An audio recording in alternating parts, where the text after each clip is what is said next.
मुक्तिनाथ जाने वालों के लिए एक नई सूचना आई है नेपाल गवर्नमेंट की तरफ से। नेपाल गवर्नमेंट, नेपाल पर्यटन बोर्ड ने आज इसी महीने 9 मार्च को एक प्रेस विज्ञप्ति जारी की है और उसने अपने नियमों में चेंजेस किए हैं। जो लोग मुक्तिनाथ, चामे, अन्नपूर्णा बेस कैंप, ईबीसी या इस तरह के जो भी चीज़ से फुक्सुंडो लेक, इस तरह की जो भी जैसे ट्रैकिंग के अन्नपूर्णा कंजर्वेशन एरिया में जो जाना चाह रहे थे, तो पहले क्या था कि एक टीम्स कार्ड बनाया जाता था और कंजर्वेशन एरिया का एक पास बनता था। तो इससे आप जा सकते थे और आप अकेले जा सकते थे। सबसे बड़ी बात ये थी कि आप अकेले जा सकते थे।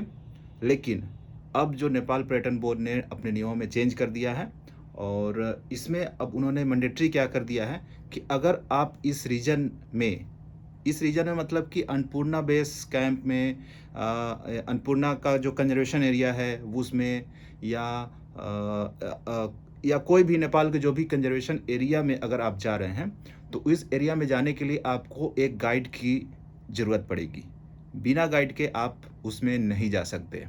ठीक है? ये अभी लागू नहीं हुआ है। अभी तो आप मार्च में इस वीडियो को देख रहे हैं, तो ये अभी लागू नहीं हुआ है। अभी 9 मार्च को ही ये ऑर्डर जारी हुआ है और ये जो है आपका इम्प्लीमेंट जो है 1 अप्रैल 2023 से लागू हो जाएगा। ठीक है? तो कहने का मतलब मैं डिटेल में बता देता हूँ। जैसे बहुत सारे राइडर्स लोग जानते होंगे, मुक्तिनाथ जाते होंगे। अपर मुस्तांग के लिए तो हमेशा से आपको वहाँ पास और गाइड की ज़रूरत पड़ती है, लेकिन मुक्तिनाथ के लिए आपको गाइड की आवश्यकता नहीं पड़ती थी, आप बिना गाइड के भी जा सकते थे। लेकिन अब नियमों में चेंज ये हो गया है कि मुक्तिनाथ अगर आप जा रहे हैं, अन्नपूर्णा बेस कैंप में ट्रेकिंग कर रहे हैं, तो आप बिना गाइड के नहीं जा सकते। पहले क्या था कि आप टीम्स कार्ड बनाकर एक ट्रेकर्स इन्फॉर्मेशन मैनुअल कार्ड ऐसे बनता था और एक पास बनती थी, तो उस पास को बनाकर आप जा सकते थे। आप खुद अकेले भी घूम सकते थे। इस पूरे रीजन में अन्नपूर्णा सर्किट जो होता है पूरा, तो वो भी आप कर सकते थे। स्पेशल ये एवरेस्ट बेस कैंप कर सकते थे। ठीक है? मर्दी हिमाल है जो कि नेपाल में पड़ते हैं और मनासलू जाते थे।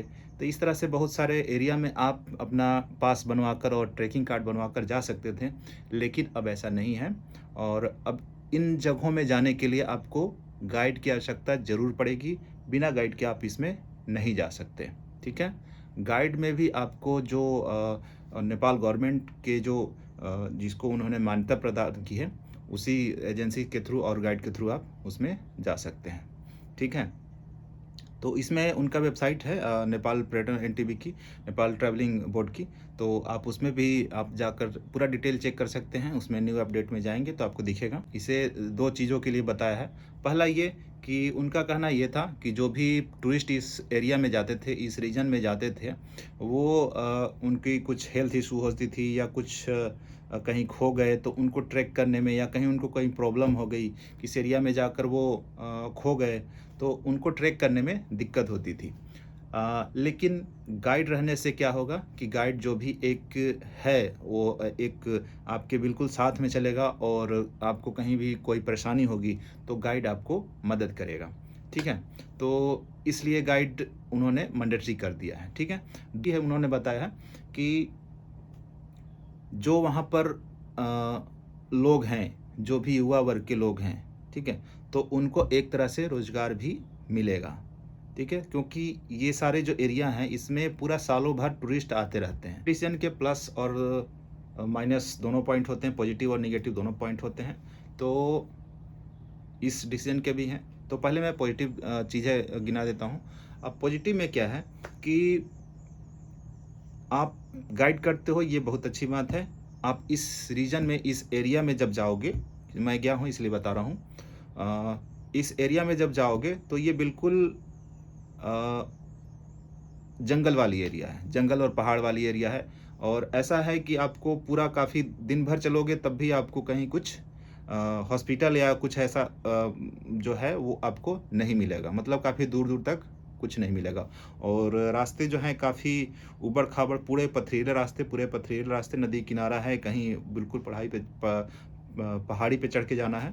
तो रास्ते तो कठिन है, नो डाउट, और बिल्कुल जंगल वाला एरिया है। अगर मान लो आप जा रहे हो तो आप 2 घंटे तक जंगल में चलते जाओगे, आपको एक बंदा नहीं दिखेगा, एक जानवर नहीं दिखेगा, ठीक है? और दूर-दूर तक आपको कुछ नहीं दिखेगा, कहीं-कहीं पर ऐसा है।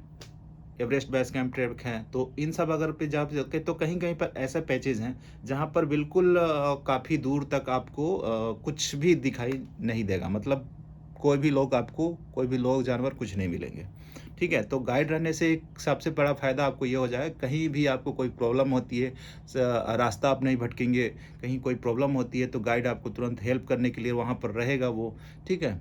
तो ये सब चीज़ें उसमें रहेगा, और प्लस एक और भी चीज़ है, नेपाली जो गाइड होते हैं, ये काफ़ी ज़्यादा फ्रेंडली होते हैं।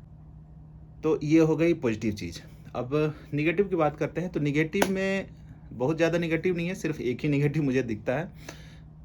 जैसे जो लोग सोच रहे होंगे कि कम बजट में हम लोग एबीसी कर सकते हैं, मुक्तिनाथ कर सकते हैं। जैसे किसी-किसी का बजट होता है 10 से 12 हज़ार ही बजट होता है, ठीक है? एबीसी एक काफ़ी महँगा ट्रैक माना जाता है, ठीक है? तो लेकिन अगर आप सोलो जाते हैं, खुद से जाते हैं, और कम बजट में भी 10-12 हज़ार में भी आप कर सकते हैं, ठीक है? तो अब वो चीज़ नहीं हो पाएगा। जैसे कि मैं जब गया था तो मैं खुद अकेले ही गया था, और मेरा कुल टोटल मोटा-मोटा खर्चा एक 12,000 के आसपास आया था, ठीक है?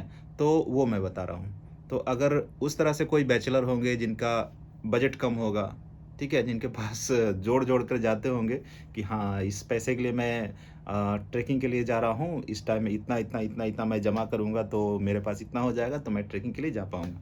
तो अगर उस तरह से कोई सोच रहा होगा तो उसके लिए तो भाई मुश्किल है। अब मुश्किल है, थोड़ा-सा मुश्किल हो जाएगा, क्योंकि आपको थोड़ा-सा महँगा पड़ने वाला है। क्योंकि एक अपना भी आप खर्च उठाएँगे और एक साथ में गाइड का भी खर्च उठाएँगे, ठीक है? तो वो आपका डबल हो जाएगा खर्च। तो ये सब बात है, तो भाई जिसका मान लो बजट कम है तो वो अपना सपना छोड़ दे, या अपने सपने को थोड़ा-सा बड़ा करें, अपने जेब को थोड़ा-सा बड़ा करें। तो यही है न्यूज़ आज का, और नेपाल पर्यटन बोर्ड की तरफ से। अब इन सब चीज़ों में मैं 1-2 चीज़ें और भी क्लियर कर देना चाहता हूँ कि इस एरिया में आप मुक्तिनाथ जा रहे हों, आप बाइक से जा रहे हों, पैदल जा रहे हो, इससे कोई मतलब नहीं है, कोई भी जाए, कैसे भी जाए, ठीक है?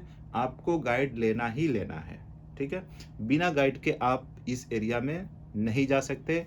अगर जाएँगे, पकड़े गए तो फिर पनिशेबल ऑफेंस माना जाएगा। एक और चीज़ मैं क्लियर कर देना चाहता हूँ कि ऐसा बिल्कुल नहीं है कि नेपाल में कहीं भी जाएँगे तो आपको गाइड लेना पड़ेगा, ऐसा नहीं है। सिर्फ़ जो कंज़र्वेशन एरिया है, जैसे ट्रेकिंग के लिए, है ना? जो बनाए गए हैं, जो कंज़र्वेशन एरिया बनाए गए हैं, सिर्फ़ वहीं जाने के लिए आपको गाइड की ज़रूरत पड़ेगी।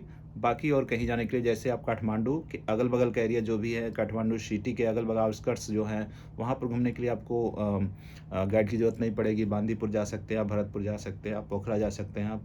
पोखरा का जो भी एरिया है, जो उसके आउटस्कर्ट्स एरिया है, वहाँ पर आप बिल्कुल बिना गाइड के जा सकते हैं, ठीक है? इस तरह से बहुत सारे जो भी एरिया हैं, सिटीज़ के आस-पास के, और जो भी इस तरह के एरिया हैं, वहाँ पर आप बिल्कुल आप जा सकते हैं। सिर्फ़ कंज़र्वेशन एरिया में जाने के लिए आपको गाइड की ज़रूरत पड़ेगी, ठीक है?